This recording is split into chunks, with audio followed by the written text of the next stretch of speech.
You know why I hate enhanced interrogation? It's not who we are.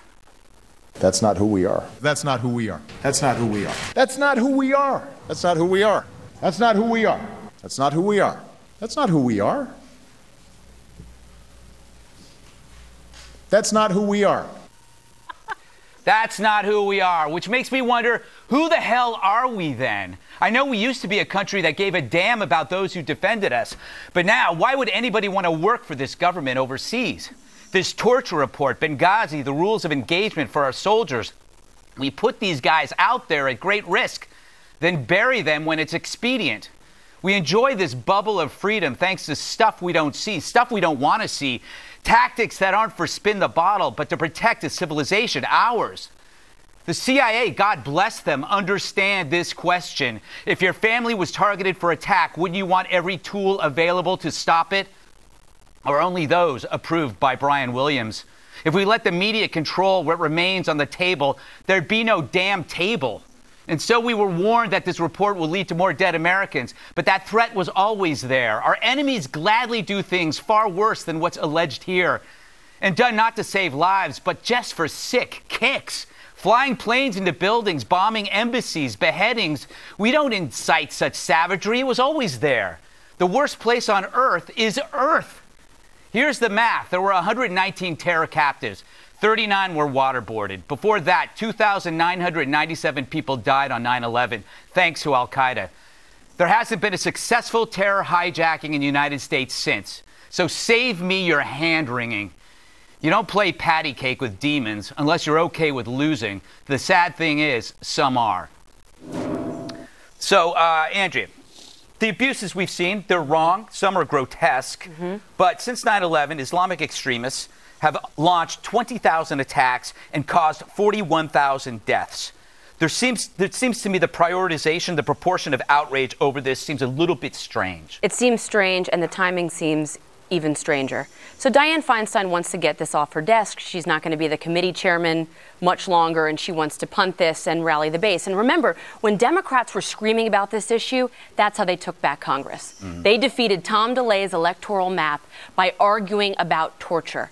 And one of the first things President Obama did when he came into office was go after CIA agents. So they're going after an old playbook because they're a party that doesn't have a lot of other ideas. Now, it does burn me up, the Feinstein thing, because as you point out, if there was an attack on Times Square, it would be impending, and we knew someone had information. It would be immoral not to ask. Exactly. This stuff about dealing with it in the abstract, is it immoral, is it not? I just don't buy it. And whether you're for torture or not, we used to torture, we don't anymore. We do not, right? So that's why are we bringing this up now? And I would say this, to those who hate, to those who are so outraged about this, I ask this question. It's okay to drone terrorists overseas without a trial, just wipe them out.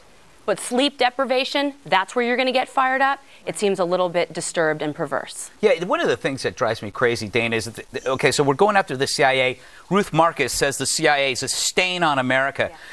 They were fighting a new war. There were new rules. And all they were trying to do was save a civilization, to save a country. They might be making mistakes, but their heart's in the right place. Isn't that what liberalism is all about? Your heart being in the right place?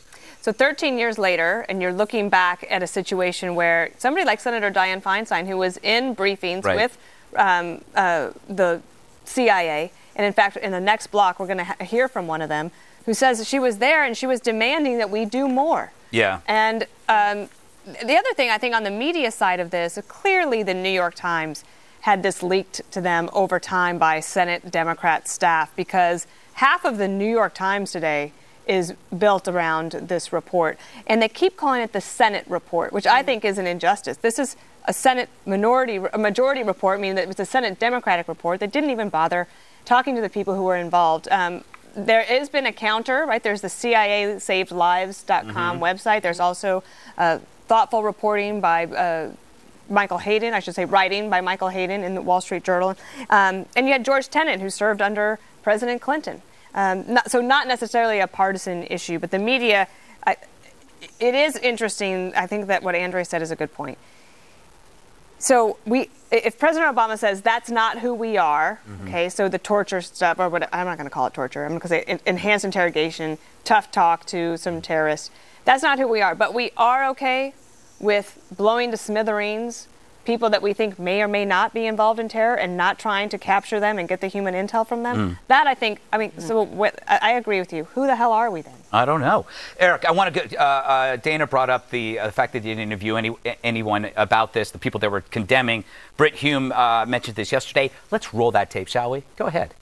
The players who are the ones responsible for this program were not any of them interviewed by the committee. As Mark Thiessen said to me just a few minutes ago, he said, look, what did we just decry when Rolling Stone did it? And that is a report that comes out without ever having consulted the people who were basically accused here. They didn't do that. Good point. Very good point. Take both sides of the story, fair and balanced. Find out what. Let's hear from the other side as well. And by the way, why are we taking sides? This is our safety we're talking about. Greg, you pointed out 39 enhanced interrogations, 3 were waterboarded, 5 rectal rehydrations, but 0 died, 0 dismembered, 0 jumped to their deaths. All of them got 3 hot meals. All of them, many of them prayed 5 times a day. Some played soccer. 9/11, Fort Hood, Boston Marathon, 3,000 Americans have died. None of them will play soccer with their kids anymore, and I'm okay with all of it. A lot of people on the right are saying, well, that was a bad thing, that was a bad time. I remember right after 9/11, we were scared. America was, we weren't sure what the next attack was going to be. We were looking over our shoulder everywhere we went, see something, say something. You saw someone take a picture of a building, you reported them to the police. I mean, we were terrorized. So we knew all about this. Dana points out Feinstein knew about it. So did Senator Rockefeller, who was the ranking member on the Senate Intel Committee. Never once did they complain about it. Never once did they say stop doing it. Now, in hindsight, for political reasons, and as Andrea points out, now all of a sudden it becomes a political football that they want to play with. Yeah. Bob, we're talking about 100-plus terrorist combatants. That's what ISIS, body-wise, kills in a typical afternoon. Yeah, well, I mean, I don't want to compare us to ISIS, number one. Number two, yesterday we talked about this, and how far out of the parameters that were set by the Bush Justice Department did the CIA go? By general agreement, they went outside of it. But then they said the same thing with Obama. When you do Fast and Furious and the rest of it, it's Holder's. They won't prosecute because it's Holder. Well, this was the Bush administration. They're not going to prosecute. The other thing is, there's a whole lot of questions in my mind about whether, in fact, the CIA itself said that there's a possibility that you could have gotten this intelligence on bin Laden specifically from people who did not go through this torture. This is just not the way we do things. And I agree with Obama. I know it's funny the way you ran that thing, but frankly, I don't see the advantage of this. And I don't see, I mean, Leon Panetta says it was helpful. I still have yet to see enough conclusive evidence to make that case. Can I tell you the one? The one is, and we talked about it yesterday, the CIA interrogated Abu Zubaydah. Abu Zubaydah, the information they got from Abu Zubaydah, enhanced interrogation, led to KSM. Yep. KSM was waterboarded. When KSM was waterboarded, he turned over the name of the courier, Abu al-Kuwaiti. And they followed the courier to Islamabad, where they found bin Laden. Bob, again, under the Bush CIA, which, by the way, Dana, correct me if I'm wrong, but wasn't the Justice Department on board with all of this? I think they were. At the time, I believe they were. I don't think the Justice Department pushed back on any of this. So under the Bush intel, the CIA, that they gained, they garnered under Bush CIA, they got bin Laden. So again, I'll say it again. Obama cannot take a victory lap for bin Laden without acknowledging that the a lot fact of that you're saying that this enhanced interrogation, in fact, was what got bin Laden is just not right. There was information. You showed me that trail. That's the trail you want to show. There's other trails that say that this guy had already been given up by somebody else who was not enhanced, tortured. Bob, you just get what you gave. CIA. Yeah, I'm not making this up. Yeah, that's exactly. Oh, they're lying now. The CIA is lying for years. That's the rub. That's where Ruth Marcus in her column writes that the CIA has stained America. There has been a belief. I mean, do any other bureaucrats in Washington have to defend themselves as much as the CIA? Like, imagine if they cared that much about the IRS targeting Americans. Yeah. I mean, we would have, like, the stain on America. Well, you know, it kills me because I like Anderson Cooper, but comparing the CIA report to Nazis, that's a little much, don't you think? Yeah. Anderson, come on. Yeah. Anyway, I want to go to this, and then I'll go to you, Andrea. This is interesting. Last night, Brian Williams asking former CIA Director Michael Hayden how he would feel if these actions were done on his family. What if you, God forbid, members of your family had to undergo some of the treatments we are reading about in this report? Can you personalize it in that way? I actually think, Brian, that my concern or my outrage, if that were ever done to any of my family members, would be somewhat muted if my family members had just killed 3,000 of my citizens.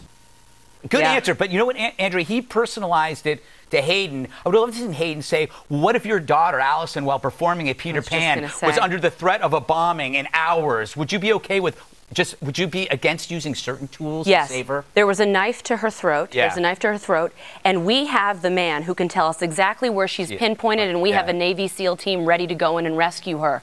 Would you be comfortable, Brian, with us perhaps, I don't know, playing a little Britney Spears too loud or depriving him of sleep? Or if you talk to a lot of members in the military, they say some of these tactics are tactics that they use to try and train, endurance training.